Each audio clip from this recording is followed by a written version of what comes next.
Innocent women, men and children are dying of fear for their lives. We condemn this barbaric attack. Ini kita kalau nggak konsisten, nggak berani maju terus, ditekan kemudian kita mundur lagi, kita takut. Sampai kapanpun negara ini yang tidak akan menjadi negara maju. WTO ini kan biasa aja, jangan dibuat sesuatu yang luar biasa. Kita kalah di tahap pertama. Perintah Bapak Presiden hadapi dan lawan. Caranya adalah pertama banding, yang kedua dengan cara-cara lain. Dan saya pikir Indonesia tidak akan pernah gemetar dari hal-hal kayak gitu.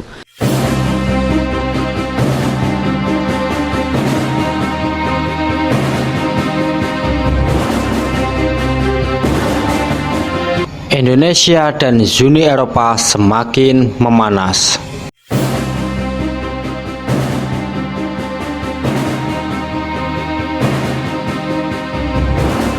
Gara-gara Indonesia menyetop ekspor nikel ke Uni Eropa, kini Uni Eropa telah menyetujui undang-undang baru yaitu deforestasi, yang isinya melarang produk Indonesia masuk ke Uni Eropa seperti kopi, daging sapi, kedelai, coklat, karet, dan minyak sawit.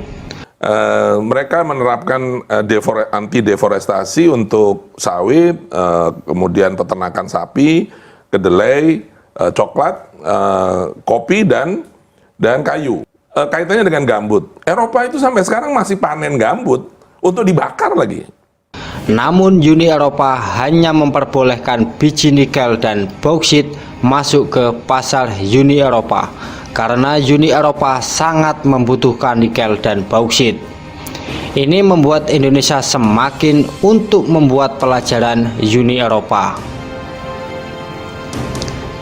Indonesia akan stop ekspor semua sumber daya alamnya ke Uni Eropa dan terus berusaha untuk meningkatkan industri pengelolaan sumber daya alam di dalam negeri.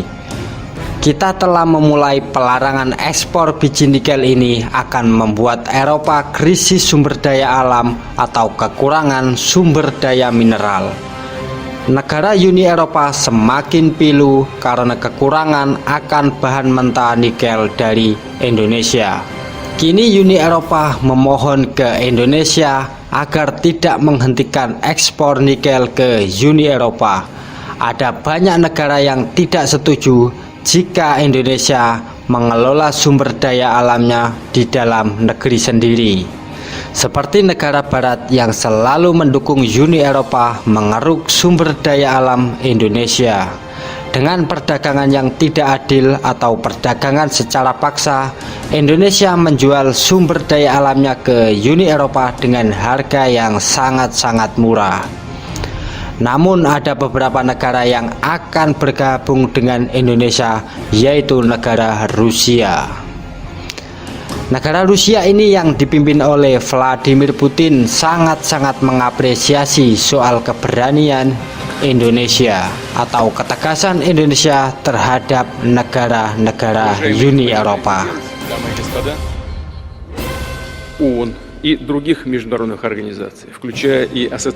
Dan Indonesia bersatu untuk melawan tekanan atau paksaan dari Uni Eropa, yang mana negara Uni Eropa adalah musuh bagi Rusia saat ini. Rusia melakukan penghentian ekspor minyak gas ke Uni Eropa dan Indonesia menghentikan ekspor biji nikel ke Uni Eropa.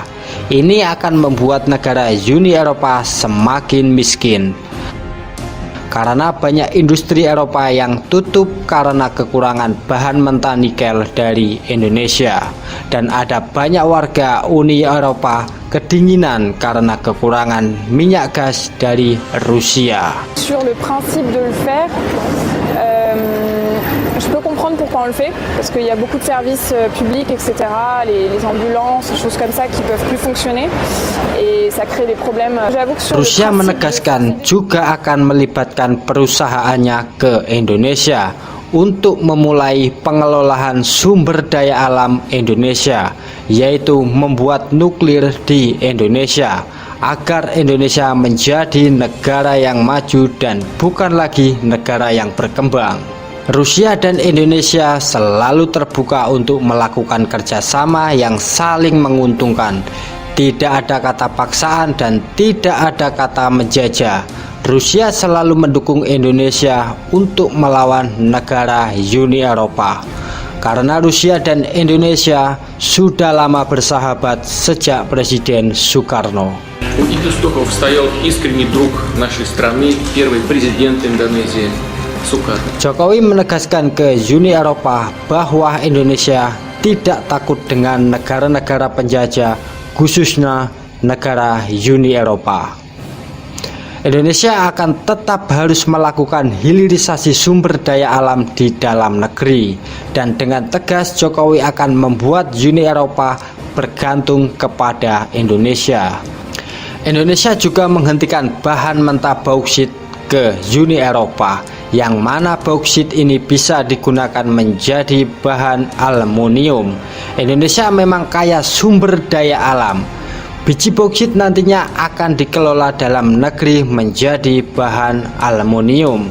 Bauksit dan nikel di dalam negeri ini sangat-sangat penting karena bisa menyerap banyak tenaga kerja orang Indonesia.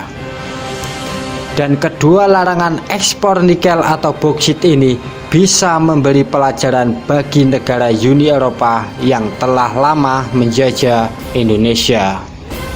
Dengan perdagangan yang tidak adil yang selalu mengeruk sumber daya alam Indonesia dengan harga yang sangat-sangat murah, Uni Eropa dan negara barat akan kalang kabut dengan adanya kemajuan Indonesia mengelola sumber daya alamnya sendiri di Indonesia. Larangan ekspor biji nikel dan bauksit ini berpotensi membuat industri negara Uni Eropa dan barat akan gulung tikar dan atau tutup karena kekurangan bahan mentah nikel dan bauksit dari Indonesia. Kekuatan Indonesia menjadi negara yang maju sudah terlihat di depan mata. Negara-negara besar, bahkan 27 negara sekaligus dilawan oleh Indonesia demi kemajuan bangsa dan kesejahteraan kemakmuran masyarakat Indonesia. Uni Eropa dan Barat tidak suka melihat Indonesia menjadi negara yang kuat dalam ekonomi militer. Seperti diketahui, Indonesia memiliki cadangan harta karun dari berbagai komoditas, salah satunya nikel. Bahkan cadangan nikel di dalam negeri menjadi yang terbesar nomor 1 di dunia. Nikel merupakan salah satu jenis logam dasar yang digadang-gadang jadi komoditas masa depan. Nikel merupakan salah satu logam hasil tambang yang digunakan untuk berbagai keperluan. Artinya, bahan mentah nikel sangat berharga bagi dunia dan direbutkan oleh banyak negara. Kita patut bangga karena Indonesia memiliki cadangan nikel terbanyak nomor 1 di dunia. Kebijakan penghentian ekspor biji nikel bukan tanpa pro kontra. Uni Eropa yang bergantung pada pasokan nikel dari Indonesia langsung membawa masalah ini ke Organisasi Perdagangan Dunia, yaitu WTO. WTO ini kan biasa aja, jangan dibuat sesuatu yang luar biasa. Kita kalah di tahap pertama. Perintah Bapak Presiden hadapi dan lawan. Caranya adalah pertama banding, yang kedua dengan cara-cara lain. Dan saya pikir Indonesia tidak akan pernah gemetar dari hal-hal kayak gitu. Blok kerjasama ekonomi di benua biru atau Eropa tersebut merasa dirugikan dengan kebijakan pemerintah Indonesia. Belum selesai dengan gugatan di WTO, Indonesia kembali menjadi buah bibir dunia. Pasalnya, Indonesia akan kembali melarang salah satu harta karun Indonesia, yaitu biji bauksit. Gugatan Uni Eropa atas pelarangan ekspor nikel nampaknya tidak membuat Jokowi gentar atau takut. Indonesia malah terlihat sangat berani melawan negara Uni Eropa.